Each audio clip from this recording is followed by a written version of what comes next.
Hang த Vijay sir சொல்லியிருக்காரு. இன்னும் எதுக்காக வெயிட் பண்ணிட்டு இருக்கீங்க? இங்கே வந்திருக்கிற உங்க அனைவருக்கும் மீடியா நண்பர்களுக்கும் நன்றி. பர்மிஷன் கொடுத்த சிஎம் ஜோசப் விஜய் சார் அவர்களுக்கு ரொம்ப நன்றி.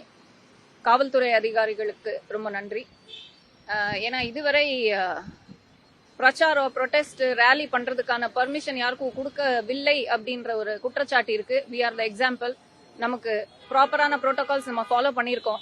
பர்மிஷன் வந்திருக்கு. We are going to conduct a peaceful rally for a very very very very strong cause. நான் ஒன்னுதான் சொல்ல விரும்பல. இங்க மேடம் எல்லாம் சொல்லிட்டாங்க என்ன விஷயத்துக்காக இங்க நிக்கிறோம்னு. நான் ஒன்னுதான் சொல்றேன். Hang them. அவ்வளவுதான். ஃபாஸ்ட் ட்ராக் ஜஸ்டிஸ் பண்றோம் அப்படின்னு விஜய் சார் சொல்லியிருக்காரு. நடக்கட்டும். Once it is proven, hang them. ஆயுள் தண்டனை கொடுத்து அவங்கள லைஃப் லாங் நம்ம டாக்ஸ் கொடுத்து நம்ம காசு கொடுத்து பாத்துக்கணுமா? எதுக்கு அவங்க உயிரோட இருக்கணும்?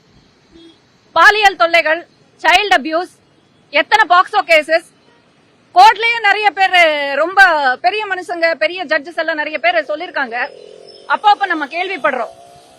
unless there is penetration it is not rape அப்படின்னு சொல்றாங்க. what utter rubbish, what rubbish is this? so molestation பண்ணா அது ரேப் கணக்கு இல்ல. சோ அதுக்கான தண்டனை ரொம்ப மீடியமா மாடரேட்டா இருக்கும். இதுக்காக தான் நம்ம குரல் கொடுக்க வந்திருக்கோம் இங்க.